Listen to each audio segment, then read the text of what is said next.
Thailand and Cambodia have agreed on a ceasefire to end weeks of clashes along their 817-kilometre shared border. The fighting was reignited in early December after an earlier truce brokered by Malaysia and the US ended the conflict back in July. The violence has killed more than 100 people and displaced over 500,000 living on both sides of the border. Now, for more on this, we can cross over to our Thailand correspondent, Tommy Walker, who's standing by for us in Canterbury. Tommy, thank you very much for joining us.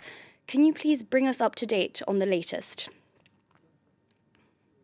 Yes, the latest is about 4 hours ago, local time, 12 o'clock. Thailand and Cambodia signed a ceasefire agreement after nearly 3 weeks of border conflicts, which raged throughout their 800-kilometre border, around about 10 battlefronts at the peak of this conflict. But now this ceasefire has been signed. There's been no reports this afternoon of that being broken.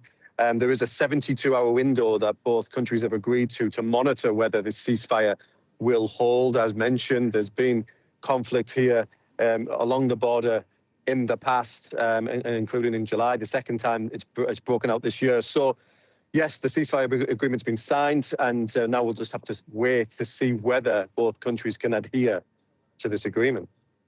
And this is not the first truce which the two neighbours have signed, so is this one likely to hold any longer?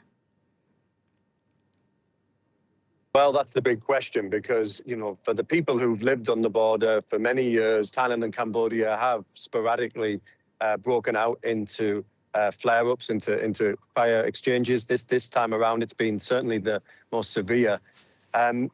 These talks to get to the ceasefire today have been thrashed out all week. The first day of talks didn't go so well, only 35 minutes. That went along for us. But the second day was a bit tense, but finally both countries have ironed it out. There's 16 points in this ceasefire agreement, and basically it's both agreeing that neither militaries will agree to reinforce their troops. They're both looking to allow civilians to return home as soon as possible, and trying to work together at policy level to try and improve relations and keep the border peaceful. So right now, the focus will be on the next 3 days, whether sporadic outbreaks of fire will happen or not. If they don't, then we could see a return to normality sooner rather than later. Thank you very much. That was Tommy Walker, our correspondent in Thailand.